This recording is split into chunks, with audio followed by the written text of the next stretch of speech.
এই দেখুন বন্ধুরা, বাগানের বেগুন আর পুকুরের মৌরালা মাছ দিয়ে গামাখা ঝাল তৈরি করছি। এই ছোট মাছে রাঁধুনি মশলা দিলে খুবই ভালো লাগে। 1 চামচ আমি রাঁধুনি মশলা বেটে রেখেছিলাম, দিয়ে দিচ্ছি।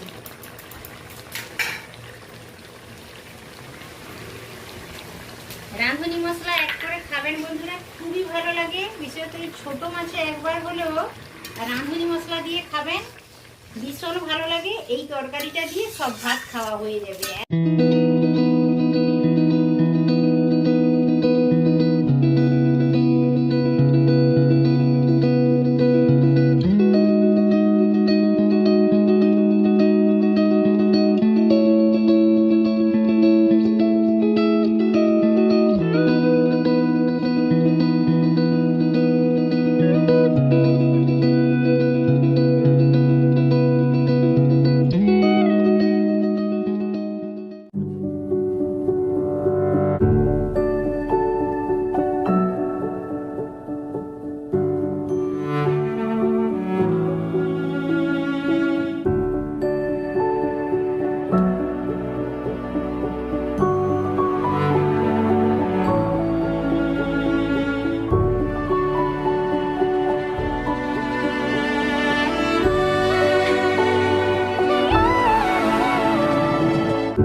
নমস্কার বন্ধুরা, গঙ্গাসাগরের বনেদি রান্না ও পরিবেশ ইউটিউব চ্যানেলে আমি সবাইকে স্বাগত জানালাম।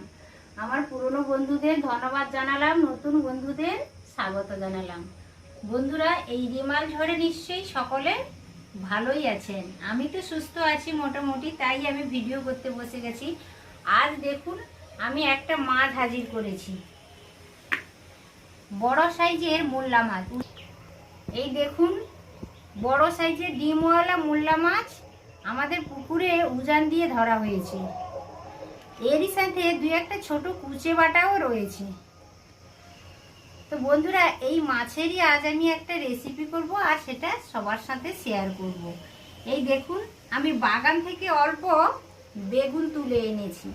এই বেগুনগুলো সাইজে ছোট, কিন্তু খেতে খুবই ভালো লাগে, খুবই টেস্ট। তো বেগুনটা আমি কেটে নেব। এখন আমি মাছটাতে লবণ হলুদ ভালো করে মাখিয়ে নেব। লবণটা দিয়ে দিলাম আর হলুদটা দিয়ে ভালো করে মাখিয়ে নেব।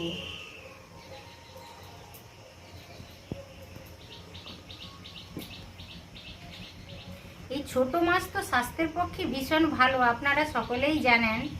তো এই মাছেরই আজ আমি একটা রেসিপি করছি আর সেটা সবার সাথে শেয়ার করছি।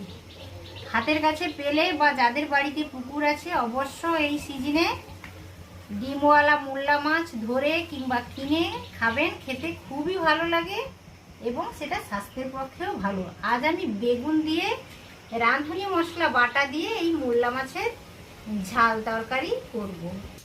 এই দেখুন আমি মাছে ভালো করে লবণ হলুদ মাখিয়ে নিয়েছি আর অল্প আমি ছোট সাইজের বেগুন কেটে নিয়েছি। আর এই তরকারিটা রান্না করার জন্য বন্ধুরা 4-5টা কাঁচা লঙ্কা আমি আধা চেরা করে নিয়েছি, একটা টমেটো কেটে নিয়েছি আর দুটো ছোট সাইজের পেঁয়াজ আমি ছোট ছোট করে কেটে নিয়েছি। আর এই দেখুন আমি 1 চামচ রাঁধুনি মশলা বেটে এনেছি। এটা দূরে সরিয়ে রাখলাম, একটা ঢাকনা চাপিয়ে দিলাম। উনানে একটা কড়াইও বসিয়ে দিয়েছি, জাল দিচ্ছি। কড়াইটা গরম হয়ে গেছে, এক্ষুনি তেল দেব, রান্নাটা শুরু করব। দেখুন বন্ধুরা, মাছে লবণ হলুদ মাখানো হয়ে গেছে। পেঁয়াজ টমেটো কাঁচা লঙ্কাও আমি কেটে নিয়েছি, বেগুনও আমার কাটা হয়ে গেছে। উনান জেলে আমি কড়াই বসিয়ে দিয়েছি, তেলও গরম হয়ে গেছে। তাহলে চলুন এবার রান্নার মূল পর্বে চলে যাই। তেলটাও ভালোভাবে গরম হয়ে গেছে। এই পর্যায়ে আমি খুন্তির সাহায্যে তেলটা কড়াইয়ের গায়েতে আমি ভালো করে ছড়িয়ে নিচ্ছি। এই দেখুন তেলটা ভালোভাবে গরম হয়ে গেছে, ধোঁয়া বেরোচ্ছে। এই পর্যায় পর্যন্ত আমি অপেক্ষা করছিলাম। তারপর আমি মাছগুলো অল্প অল্প করে পুরো ভেজে নেব।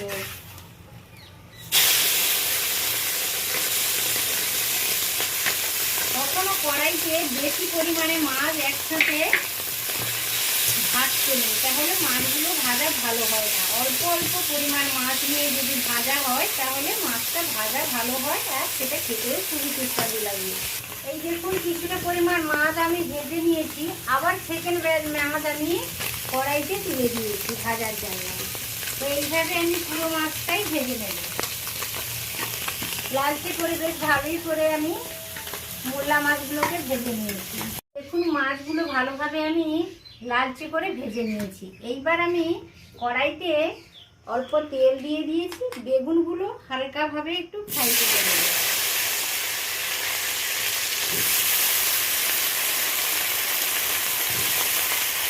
এই বেগুনগুলো আমার বাগানেরই বেগুন, কিন্তু এই বেগুনগুলো বেশি বড় হয় না, ছোট সাইজের বেগুন, খেতে কিন্তু খুবই ভালো লাগে বন্ধুরা। এই দেখুন বেগুনগুলোকে, ছোট সাইজের বেগুনগুলোকে আমি কেটে রেখেছিলাম। ভালোভাবে বেগুনটাও আমি ভেজে নিলাম। মাছটা ভেজে যেই থালাতে রেখেছিলাম ওরই একদিকে আমি বেগুনগুলো তুলে নিলাম। এই যে মাছ ভাজা হয়ে গেছে, বেগুন ভাজা হয়ে গেছে। এবার আমি কড়াইতে তেল দিয়ে দিচ্ছি তরকারিটা করে নেওয়ার জন্য। তেলটাও গরম হয়ে গেছে। এই দেখুন ছোট চামচের 1 চামচ আমি 5 ফোড়ন দিলাম ফোড়নের জন্য। আর এরই সাথে আমি চেরা কাঁচা লঙ্কাগুলো দিয়ে দিলাম। ফোড়ন থেকে একটা সুন্দর গন্ধ বেরোচ্ছে। এবার আমি পেঁয়াজ আর টমেটোটা অ্যাড করে দিলাম।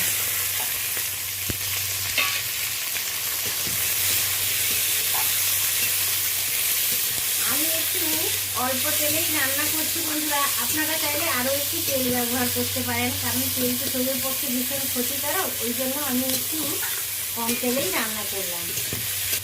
ফোড়নের সাথে পেঁয়াজ, কাঁচা লঙ্কা, টমেটো ভালোভাবে আমি নেড়ে নিচ্ছি। এর সাথে আমি স্বাদ মতো বেগুন ভাজার সময় আমি লবণ হলুদ দিয়ে বেগুনটা ভেজেছিলাম, সেই কথাটা মাথায় রেখে অল্প পরিমাণ আমি লবণ দিলাম, টেস্টটা করে পরে দেখে নেব।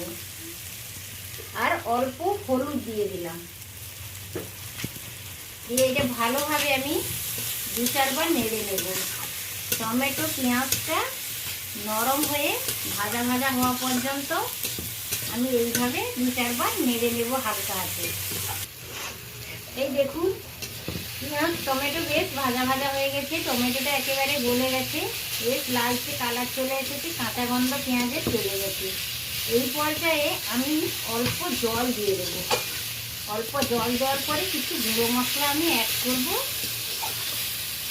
অল্প আমি জল দিয়ে দিলাম, আমি এটা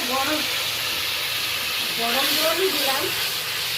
কিছু গুঁড়ো মশলা অ্যাড করবো, গুঁড়ো মশলা তলায় ধরে যায় বা পুড়ে ওঠে, ওই জন্য আমি আগে জলটাই দিয়ে দিলাম। অল্প আমি হলুদ গুঁড়ো দিলাম,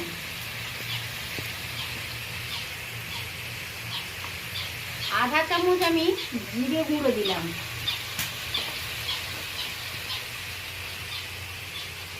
আধা চামচ আমি ধনে গুঁড়ো দিয়ে দিলাম,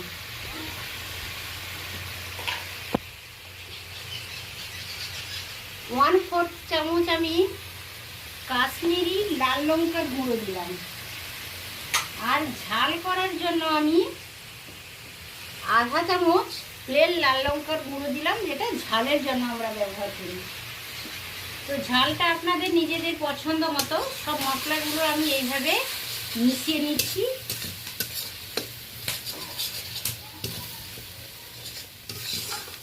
হালকা আঁচে ভালো করে আমি তেল ছাড়া পর্যন্ত সমস্ত মশলাগুলো একসাথে কষিয়ে নিচ্ছি। এই দেখুন তেল ছেড়ে দিয়েছি, কষানো মশলা থেকে একটা ভালো গন্ধও চলে আসছে, আর হালকা হালকা তেল ছাড়তে শুরু করেছি। এই পর্যায়ে আমি ফুটন্ত জলটা অ্যাড করে দেব। জল দিয়ে দিলাম, বেশি জল লাগবে না। ছোটো জাতীয় মাছ আর বেগুনটাও ভালো করে আমি ভেজে নিয়েছি, জলের পরিমাণটা আপনারা দেখেই দেবেন। এই দেখুন তরকারিটা ভালোভাবে ফুটে গেছে। এই পর্যন্ত আমি তরকারিটা ফোটা পর্যন্ত অপেক্ষা করছিলাম। এই ভেজে রাখা বেগুন আর ভেজে রাখা মাছ সবগুলো আমি একসাথে অ্যাড করে দিলাম। হালকাভাবে আমি একটু নেড়ে নিচ্ছি, একটা ঢাকনা চাপিয়ে দেব।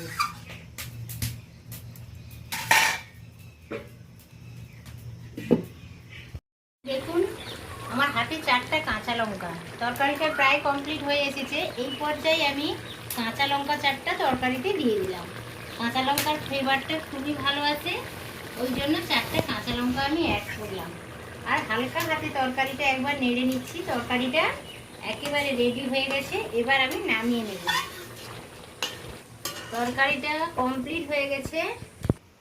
এই দেখুন বন্ধুরা, উজান দিয়ে মৌরালা মাছ ধরে বাড়ির ছোট বেগুন দিয়ে আমি ঝাল করলাম। 5 মিনিট স্ট্যান্ডিং টাইমেও রেখেছিলাম। দেখুন কতটা সুন্দর দেখাচ্ছে। বন্ধুরা এইভাবে ট্রাই করে দেখবেন, আশা করছি ভিডিওটা সকলেরই ভালো লেগেছে। ভালো লাগলে আমার চ্যানেলকে অবশ্যই সাবস্ক্রাইব করবেন, প্লিজ আমার চ্যানেলকে সাবস্ক্রাইব করবেন, আর পরিচিতদের মধ্যে শেয়ার করবেন, আর অবশ্যই ভিডিওতে একটি লাইক দেবেন। আজ তাহলে আসি বন্ধুরা, দেখা হচ্ছে পরের ভিডিওতে পরের কোনো রেসিপির সাথে। আপনারা সুস্থ থাকুন, ভালো থাকুন। আজকের মতো টাটা, নমস্কার।